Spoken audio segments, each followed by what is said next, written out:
Indonesia merupakan negara kepulauan terbesar di dunia. Dengan lebih dari 17.000 pulau yang kaya akan keindahan dan juga keanekaragaman hayati, selain dikenal sebagai surga wisata, Indonesia juga memiliki kekayaan sumber daya alam yang melimpah. Salah satu yang menjadi perhatian dunia adalah nikel. Aset strategis yang menjadikan Indonesia pemain penting dalam transisi energi global. Mari kita pelajari lebih lanjut potensi besar dan juga tantangan yang dihadapi negeri ini. Indonesia, negara dengan kekayaan alam yang melimpah, memiliki posisi strategis dalam peta energi global. Salah satu sumber daya alam unggulan di Indonesia adalah nikel, yang menjadi kunci transisi energi dunia.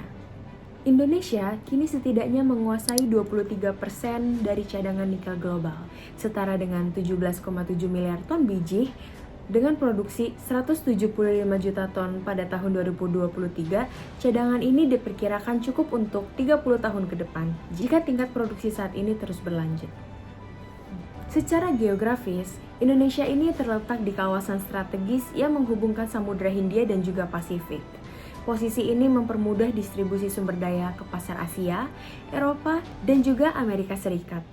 Dan dalam geopolitik, kebijakan larangan ekspor nikel di Indonesia memicu gugatan Uni Eropa ke WTO, yang dimana kebijakan ini bertujuan untuk mendorong hilirisasi industri domestik dan juga mendukung investasi asing, termasuk dari Tiongkok, Korea Selatan, dan juga Jerman. Indonesia juga berkomitmen untuk mencapai net zero emission pada tahun 2060. Pemerintah telah menetapkan target 23% energi terbarukan dalam bauran energi nasional pada tahun ini, yaitu tahun 2025, termasuk melalui proyek geothermal di Jawa Barat dan juga pembangkit listrik tenaga air di Kalimantan Utara. Namun, tantangan pasti ada. Ketergantungan pada bahan bakar fosil, subsidi energi, serta infrastruktur energi terbarukan yang terbatas menjadi hambatan utama. Regulasi yang belum konsisten juga mempengaruhi keberhasilan transisi energi. Transisi energi di Indonesia melibatkan berbagai aktor yang berperan penting dalam mendorong pergeseran dari ketergantungan pada bahan bakar fosil menuju sumber energi terbarukan. Di antara aktor-aktor ini, pemerintah, sektor swasta, lembaga, keuangan, organisasi masyarakat sipil memiliki peran yang signifikan. Pemerintahan Indonesia merupakan aktor utama dalam transisi energi, dengan komitmen untuk mengurangi emisi gas rumah kaca dan meningkatkan penggunaan energi terbarukan. Indonesia telah meratifikasi Perjanjian Paris dan mengadopsi Undang-Undang Nomor 16 Tahun 2016 yang mendorong pengurangan emisi. Dalam hal ini, aktor-aktor dibagi menjadi dua bagian, ada aktor domestik dan aktor luar negeri. Untuk aktor domestik, diantaranya terdiri dari pemerintah Indonesia, perusahaan energi atau BUMN energi, perusahaan swasta, komunitas lokal, NGO dan think tank, dan akademisi serta peneliti. Pemerintahan Indonesia yang terdiri dari Kementerian Energi dan Sumber Daya Mineral atau ESDM berfungsi untuk mengembangkan kebijakan energi terbarukan, mengatur peta jalan transisi energi, dan mendorong pencapaian target net zero emission pada tahun 2060. Kemudian dilanjuti oleh Kementerian Lingkungan Hidup dan Kehutanan atau KLHK, di mana bertugas untuk mengelola kebijakan lingkungan untuk memastikan bahwa proyek energi baru tidak merusak ekosistem. Kemudian ada juga BUMN energi atau perusahaan energi, di mana terdiri dari yang pertama ada PLN, perusahaan listrik negara yang berguna untuk memimpin elektrifikasi berbasis energi terbarukan seperti PLTS dan PLTB serta mengurangi ketergantungan pada pembangkit listrik tenaga uap atau PLTU. Kemudian ada juga Pertamina yang berfungsi untuk mengembangkan bahan bakar ramah lingkungan, bioenergi, dan hidrogen sebagai pengganti bahan bakar fosil. Jika kita lihat ke belakang, sebenarnya PT Pertamina dan PLN sesungguhnya sudah melakukan berbagai upaya untuk pengembangan EBT, namun hasilnya kurang maksimal. Program biodiesel dan gasifikasi batubara Pertamina mengalami kegagalan setelah partner dari Italia dan USA hengkang dari Indonesia. Sebenarnya, pengembangan biodiesel merupakan program EBT yang berbasis wasit, yang jika dilihat sedikit bertentangan atau berpotensi bertabrakan dengan program pangan untuk menghasilkan minyak goreng. Berbeda dengan Pertamina, program PLN dalam pengembangan EBT relatif berhasil. PLN telah menyelesaikan 28 pembangkit EBT baru, program diselisasi dengan pembangunan jaringan transmisi dan jaringan distribusi hingga pengembangan hidrogen hijau pada tahun 2023. Kemudian, aktor selanjutnya adalah perusahaan swasta dan startup, di mana perusahaan seperti PT Sumber Energi Pangan dan Startup Energi lebih memfokuskan pada pengembangan teknologi seperti solar panel, baterai, dan solusi efisiensi energi. Kemudian ada juga aktor NGO atau think tank, di mana seperti WALHI atau Greenpeace Indonesia dan Trend Asia mendorong kebijakan yang adil, transparan, dan berkelanjutan, juga berperan sebagai pengawas independen terhadap implementasi transisi energi. Selanjutnya, ada aktor luar negeri yang terdiri dari Amerika Serikat. Melalui lembaga seperti USAID mendukung pembangunan energi terbarukan di Indonesia melalui investasi dan transfer teknologi. Lalu ada juga dari Uni Eropa menawarkan pendanaan dan kerjasama teknis untuk proyek-proyek energi hijau.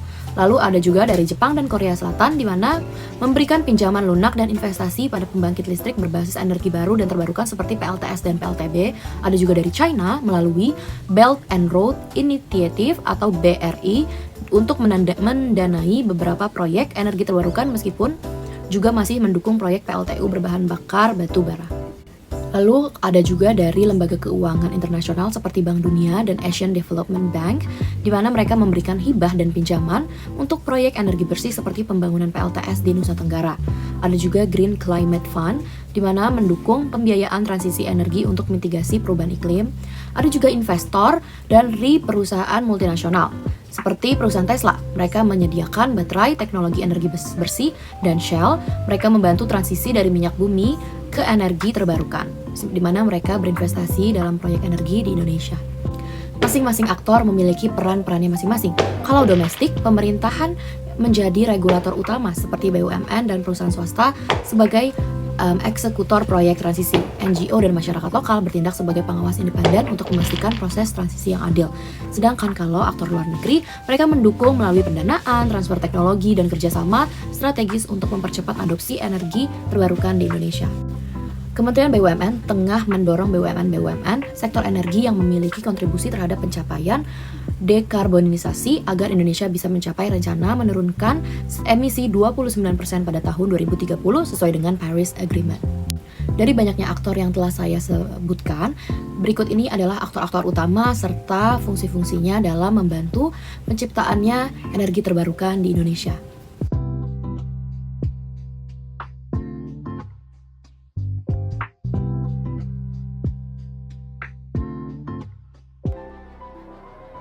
Indonesia memiliki peran strategis dalam transisi energi global, terutama melalui pengembangan kendaraan listrik. Dengan cadangan nikel terbesar di dunia, Indonesia berpotensi menjadi pusat rantai pasok baterai kendaraan listrik. Namun, perjalanan menuju keberhasilan ini tidaklah mudah. Ada berbagai strategi yang diterapkan serta tantangan besar yang dihadapi. Pemerintah mendorong pengolahan nikel di dalam negeri melalui pembangunan smelter berteknologi canggih. Hal ini bertujuan meningkatkan nilai tambah dan menciptakan lapangan kerja.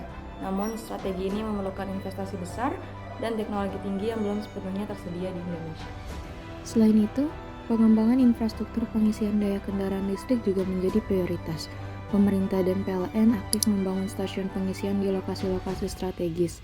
Langkah ini penting untuk mendukung ekosistem kendaraan listrik yang ramah lingkungan. Namun, tantangan besar muncul dari sisi lingkungan. Penambangan nikel seringkali menyebabkan deforestasi, pencemaran air, dan emisi karbon yang tinggi. Untuk memastikan keberlanjutan, pengelolaan yang lebih ramah lingkungan menjadi kebutuhan mendesak. Selain itu, regulasi yang berubah-ubah menimbulkan ketidakpastian bagi investor. Meski larangan ekspor biji mentah bertujuan mendukung hilirisasi, konsistensi kebijakan sangat diperlukan untuk menjaga kepercayaan pelaku industri. Dengan tantangan yang begitu kompleks, kolaborasi menjadi kunci. Pemerintah, industri, dan masyarakat harus bekerja sama dalam menciptakan solusi yang inovatif dan berkelanjutan. Indonesia memiliki potensi besar untuk memimpin transisi energi global. Dengan strategi yang tepat dan komitmen bersama, tantangan dapat diatasi, membawa Indonesia menuju masa depan yang lebih hijau dan berkelanjutan. Transisi energi di Indonesia masih menghadapi berbagai tantangan dari berbagai dimensi, seperti dari dimensi politik, dimensi ekonomi, dimensi sosial, dan dimensi budaya.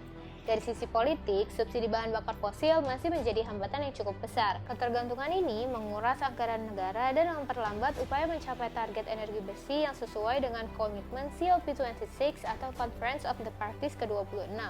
Seperti halnya yang terlihat pada grafik, di mana subsidi energi fosil melonjak di tahun 2022. Dan pada tahun 2023, subsidi masih tergolong tinggi walaupun lebih rendah dari tahun sebelumnya. Ini menunjukkan pemerintah belum mampu untuk mengurangi ketergantungan terhadap energi fosil. Ketergantungan pada subsidi energi fosil inilah yang memperlambat upaya transisi energi dan menambah resiko fiskal. Secara ekonomi, Indonesia membutuhkan sekitar 30-40 miliar USD per tahunnya untuk melakukan transisi energi. Namun pada tahun 2022, investasi yang tersedia hanya sekitar 1,6 miliar USD. Salah satu alasan minimnya investasi di sektor energi terbarukan di Indonesia ialah ketidakpastian regulasi. Hal ini membuat investor menjadi ragu untuk berinvestasi lebih jauh, terlebih dengan melihat sisi resiko terburuk yang masih cukup tinggi. Kementerian Energi dan Sumber Daya Mineral atau ESDM mencatat realisasi penerimaan negara bukan pajak atau PNBP di sektor ESDM pada tahun 2023 mencapai 300,3 triliun atau 116% dari target yang ditetapkan, yakni sebesar 259,2 triliun.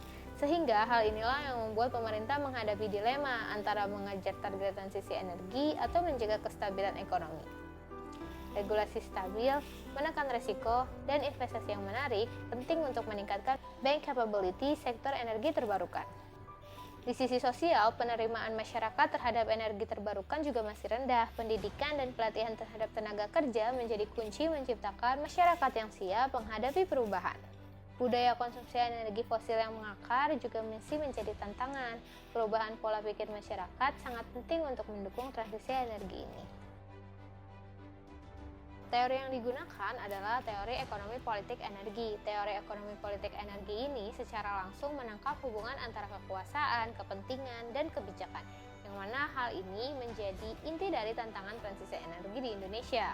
Transisi energi di Indonesia masih menghadapi tantangan yang cukup besar, salah satunya adalah dominasi kekuasaan dan kebijakan yang bias terhadap energi fosil. Indonesia masih memprioritaskan batu bara dengan 67% pembangkit listrik menggunakan bahan bakar ini. Oligarki tambang juga memanfaatkan koneksi politik untuk mempertahankan status quo dan memperlambat pengembangan energi terbarukan. Ketergantungan ekonomi pada ekspor batu bara juga menjadi dilema, di mana regulasi seperti Perpres nomor 11 tahun 2023 menunjukkan upaya untuk mendukung energi terbarukan, tetapi masih menghadapi keterbatasan anggaran karena prioritas ekonomi lainnya. Kesenjangan besar antara kebutuhan investasi dan jumlah investasi yang tersedia juga menjadi hambatan utama dalam mencapai tujuan transisi energi di Indonesia. Di tingkat daerah, implementasi kebijakan energi terbarukan itu tidak merata. Beberapa provinsi seperti Bali baru mencapai 3,8% dari target, yang mana hal ini jauh di bawah Jawa Barat yang mencapai 25,81%. Ketidakseimbangan pencapaian target energi terbarukan antar provinsi seperti Bali dan Jawa Barat ini mencerminkan kebutuhan akan strategi kebijakan yang lebih terkalibrasi. Ekonomi politik energi membantu kita memahami tantangan ini dengan fokus pada bagaimana kekuasaan, kepentingan, dan kebijakan pemerintah mengaruhi transisi energi di Indonesia. Melalui kebijakan yang lebih kuat dan inklusif serta tawaran yang lebih kuat, stabil, dan menarik bagi investor, Indonesia bisa mempercepat transisi energi demi masa depan yang lebih cerah.